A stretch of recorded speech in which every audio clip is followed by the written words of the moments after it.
Le 19h30, Laurent Mathieu. Bienvenue dans ce journal, voici les titres de l'actualité. Le choc aux États-Unis, la Cour suprême vient de révoquer le droit à l'avortement. Il va très probablement devenir interdit dans certains États. Le point à Washington avec Pauline Simonet, l'analyse en plateau avec Mehdi Kelfat. Au procès des attentats de Paris, la parole à la défense. Les avocats de Salah Abdeslam se sont exprimés devant le tribunal ce vendredi. Compte rendu d'audience dans ce journal. Chez nous, la spectaculaire hausse des amendes pour excès de vitesse. Leur nombre a explosé l'année dernière, nous verrons pourquoi. Premier jour de grève chez Ryanair et pour une fois, plusieurs témoignages de membres du personnel. La parole se libère au sein de l'entreprise. Sofia Kotsoglou nous attend à l'aéroport de Charleroi. Enfin, nous irons au festival Couleur Café. Il débute ce soir. On en parle en fin de journal et en direct. Ce sera avec Anne Pollard.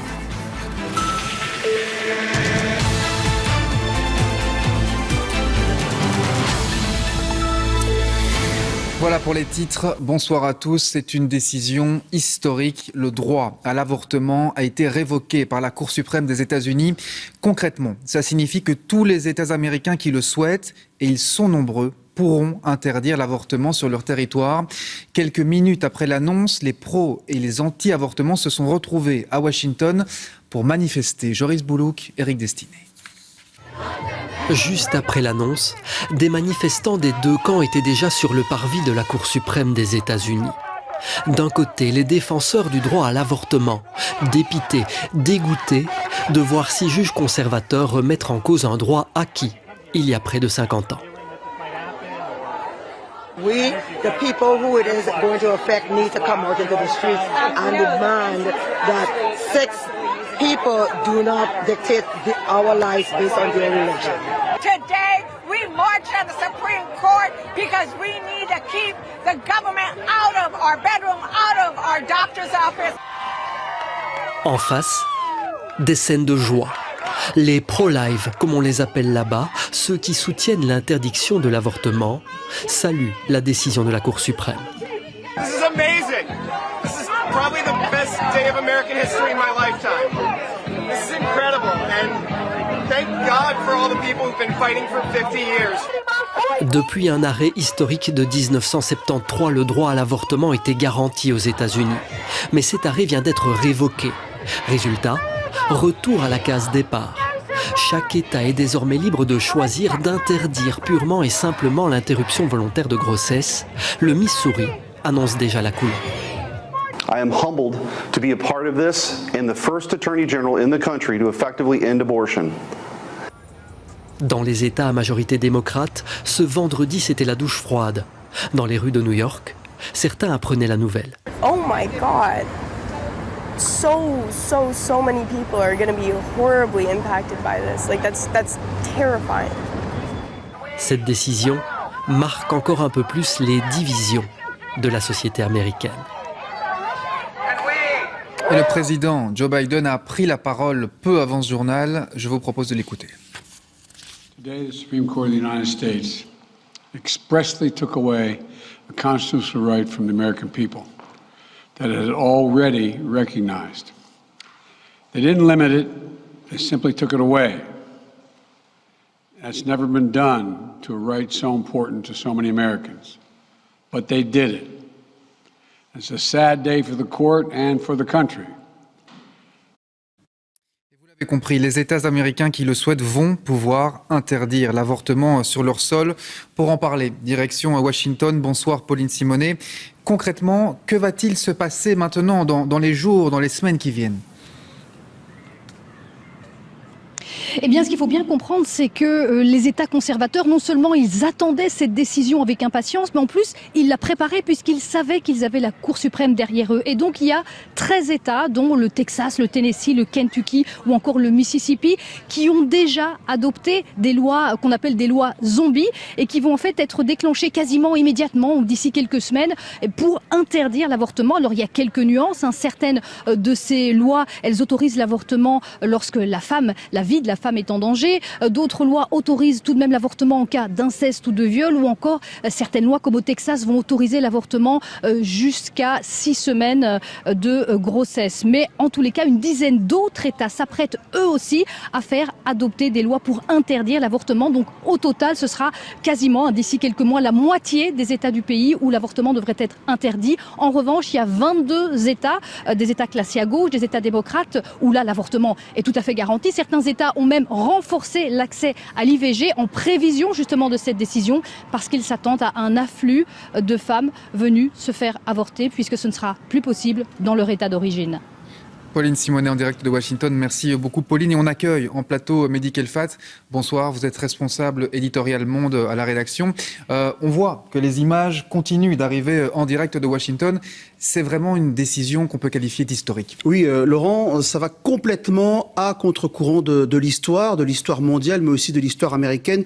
C'est la toute première fois, le président Joe Biden l'a dit, vous l'avez entendu il y a quelques instants, c'est la première fois que la Cour suprême fait une sorte de pas en arrière, un recul par rapport à un droit acquis par la population.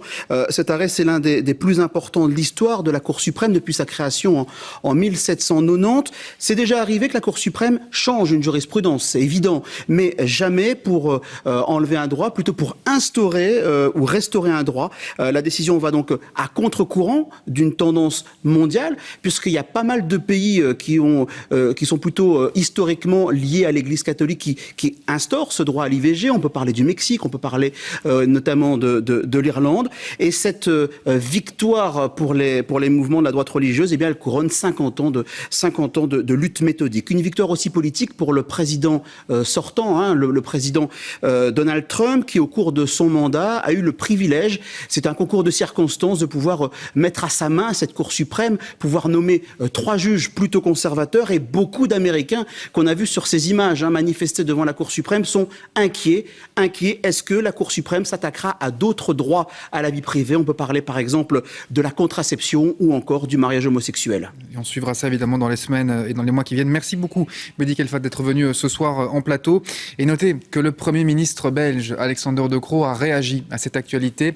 Il s'est dit, je cite, très préoccupé des implications de cette décision de la Cour suprême.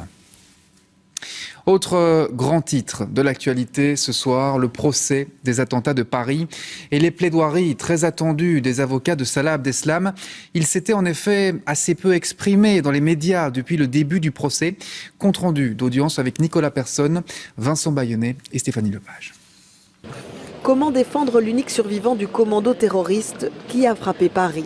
Les avocats de Salah Abdeslam ont plaidé 3 heures durant pour tenter d'éviter à leurs clients la réclusion à perpétuité incompressible requise par le parquet.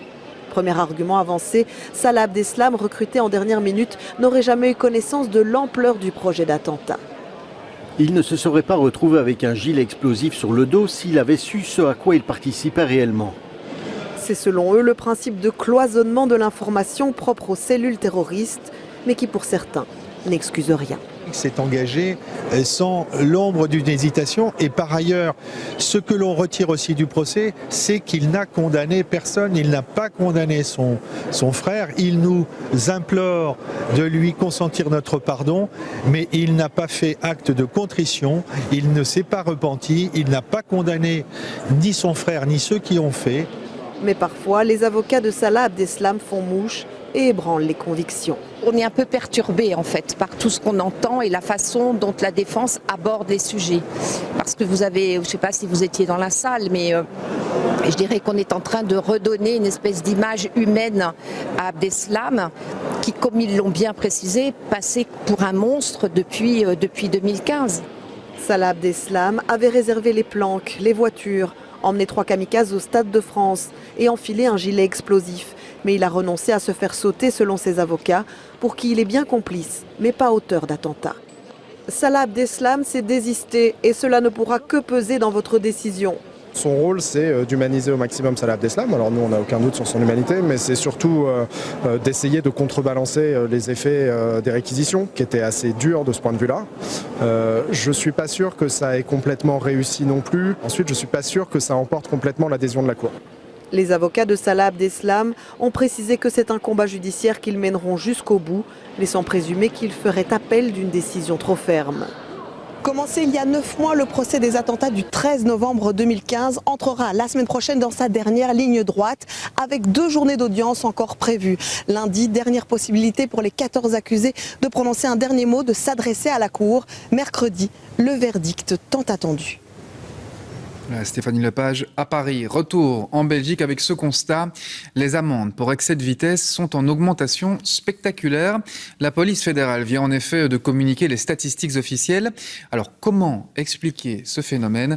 Eh bien c'est ce qu'on voit avec Benjamin Carlier et Jean-Christophe Willems. Regardez. L'an dernier en Belgique, il y avait à peu près 6 millions de voitures en circulation et autant d'infractions routières. 6 63 010 exactement. Et l'infraction la plus souvent commise, c'est l'excès de vitesse. Près de 4 660 000 excès de vitesse constatés, c'est 600 000 de plus qu'en 2020, 1 600 000 de plus qu'en 2012. Alors le Belge roule-t-il plus vite ou y a-t-il plus de contrôle ? Les usagers belges continuent à garder certaines mauvaises habitudes, notamment en matière d'excès de vitesse, malheureusement. Et d'autre part, les moyens de contrôle se sont multipliés. On a un peu plus de caméras automatiques, de radars tronçons. Plus de personnel aussi, auquel on ajoute des conditions climatiques clémentes et des routes plus dégagées pour cause de pandémie. La multiplication des zones 30 ne joue par contre pas de rôle prépondérant, moins de 10% des infractions. C'est en ville ou dans les villages que les flashs ont le plus crépité, loin devant les routes flamandes, limitées à 70, ou encore les autoroutes. Les chiffres ne sont pas bons et ça impacte la sécurité routière. On est déçu par ces chiffres parce qu'une telle augmentation, c'est jamais bon signe. Et c'est à mettre en parallèle avec une forte augmentation du nombre de tués sur les routes au premier trimestre 2022. On a vraiment plus que doublé le nombre de tués en Wallonie. Et donc systématiquement, quand la vitesse moyenne augmente sur les routes, on a une mortalité plus élevée. En 2021, la tolérance a aussi diminué. On peut être verbalisé dès que l'on dépasse la vitesse limite en tenant juste compte de la marge technique des appareils, c'est-à-dire 6 km/h. Effectivement, le seuil de verbalisation des appareils va progressivement diminuer et donc de plus en plus d'excès de vitesse seront rapidement constatés dès que l'usager dépasse la vitesse autorisée. Pour inverser la tendance, le permis à points est plus que jamais envisagé, la vitesse inadaptée étant la principale cause des accidents et décès sur nos routes. Et justement, sachez qu'à partir de ce soir débute un week-end sans alcool. Des contrôles seront renforcés sur les routes. Alors plus que jamais, faites attention à votre consommation. Le point à présent sur l'épidémie de coronavirus et les contaminations qui repartent à la hausse. Vous l'avez peut-être constaté autour de vous, le virus est toujours là et bien là. Les contaminations sont en augmentation de 25%. Je vous propose d'ailleurs d'écouter le ministre de la Santé, Frank Van Den Broek. Le message à toute la population, c'est pas de panique, mais le booster est important, donc la dose de rappel, c'est important. Et pour les personnes qui sont vulnérables, la 4e dose est pour cette personne-là ultra importante. Et c'est aussi une question de protéger nos hôpitaux qui, pendant l'été, ont moins de personnel. Et d'ailleurs, le personnel des hôpitaux est à bout. Donc, ces gens ont quand même aussi besoin de vacances. Et donc, je crois que c'est la vigilance, la prudence.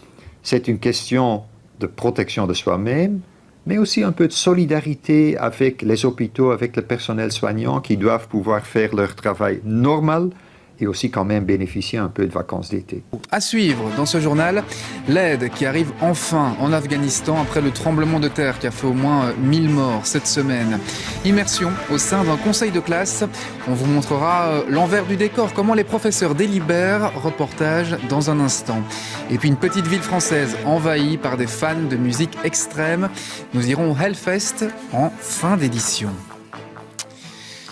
Mais tout d'abord, une image de la ville de Severodonetsk, dont les Ukrainiens se sont retirés ce vendredi, laissant ainsi le champ libre aux troupes russes. La ville était présentée souvent comme stratégique pour la suite du conflit. Les forces ukrainiennes disent, je cite, vouloir consolider leurs forces sur des positions où elles peuvent mieux se défendre. Fin de citation. Voilà donc Pour l'aspect militaire, la diplomatie à présent. L'Ukraine et l'Union européenne se sont encore rapprochés hier soir. L'Ukraine est officiellement candidate maintenant à l'adhésion à l'Europe, comme la Moldavie d'ailleurs, même si le chemin est encore long. Daniel Van Stiepen, Chloé Titgat, Aurélie Didier. Les députés européens applaudissent. Le Conseil européen vient d'accorder le statut de candidat à l'Union européenne pour l'Ukraine et la Moldavie. Le message qui est envoyé aujourd'hui très clairement, et nous l'avons vu à l'instant avec le président Zelensky, est un message très fort, cohérent avec ce que notre Europe, depuis le premier jour du conflit, a su faire. C'est-à-dire réagir de manière rapide, historique et unie. Les 27 pays de l'Union intégreront donc peut-être un jour dans leur rang l'Ukraine et la Moldavie, désormais officiellement candidats à l'Union européenne. La Géorgie avait aussi demandé ce statut. Les Européens se disent prêts, mais il reste des conditions à remplir. We have decided to grant candidate status to Ukraine and Moldova, and we are ready to grant candidate status to Georgia once priorities will be addressed. Prochaines étapes, l'Ukraine et la Moldavie doivent rédiger leur stratégie de préadhésion, un programme de soutien et de financement pour les réformes. Puis s'entameront les négociations qui en général prennent de nombreuses années. Puis leurs traités d'adhésion doivent être rédigés et approuvés. S'ils sont ratifiés, ces pays pourront adhérer à l'Union européenne. C'est un nouveau volume de l'histoire de l'intégration européenne de l'Ukraine que nous avons commencé à écrire aujourd'hui. Et à partir d'aujourd'hui, ce livre n'a pas d'autre option pour être achevé, sauf une, l'Ukraine deviendra membre de l'Union européenne dans le futur. Mais dans le cas de l'Ukraine, difficile d'envisager une adhésion tant que le pays est en guerre. Les Russes y occupent ces territoires. Et en Moldavie, l'armée russe occupe la région de Transnistrie. Même situation en Géorgie, où les Russes occupent l'Ossétie du Sud et l'Abkhazie. Le chemin de ces pays vers l'Union européenne pourrait prendre des années, voire des dizaines d'années. En Afghanistan, l'aide arrive enfin, mais avec des difficultés. 3 jours après le violent tremblement de terre qui a ravagé le sud-est du pays et qui a fait au moins 1000 morts, les Nations Unies, les pays voisins et plusieurs ONG internationales parviennent enfin jusqu'aux victimes. Des victimes qui manquent de tout. Françoise Walmack. Ces maisons en briques de terre se sont effondrées comme des châteaux de cartes. Les survivants se retrouvent complètement démunis, encore sous le choc d'avoir perdu leurs proches. Le séisme est arrivé pendant la nuit. Je n'étais pas là, mais mes frères y étaient. J'ai perdu 2 de mes femmes, mes frères, quelques cousins et un de mes fils. 12 personnes de ma famille sont devenues des martyrs. Les opérations de secours sont compliquées par l'isolement de la région et la météo. Les pluies ont provoqué des glissements de terrain qui ralentissent l'aide. Les lignes téléphoniques et l'électricité sont coupées. Ce séisme est un défi pour les talibans qui ont pris le pouvoir il y a 1 an. Depuis leur retour, l'aide internationale a été coupée et le pays est enlisé dans une profonde crise humanitaire. Mais vu l'ampleur du tremblement de terre, les États-Unis et l'Europe ont débloqué des secours d'urgence, tout comme les Nations Unies. D'autres pays sont réticents, de peur que l'argent soit détourné par les talibans. L'État islamique d'Afghanistan distribuera l'aide de manière transparente aux gens qui en ont besoin par la route ou par hélicoptère. Plus de 120 000 enfants sont touchés par la catastrophe. Pour eux, plus d'abri, plus d'eau potable, plus de nourriture. L'Afghanistan, situé sur une faille sismique, est régulièrement frappé par des tremblements de terre. On en vient à l'enquête sur la mort de la journaliste palestino-américaine Shireen Abu Akleh. Selon le Haut Commissariat de l'ONU aux droits de l'homme, elle a été tuée le 11 mai par un tir de l'armée israélienne. Israël, de son côté, exclut un tir délibéré et juge que cette enquête est, je cite, sans fondement. Voilà pour ce reportage que vous pouvez retrouver sur nos comptes Facebook et Instagram RTBF Info. Et voilà aussi qui referme ce journal. Tout de suite la météo de Caroline Dossogne, suivie de votre téléfilm Meurtre à Mulhouse. On se retrouve demain à 13h.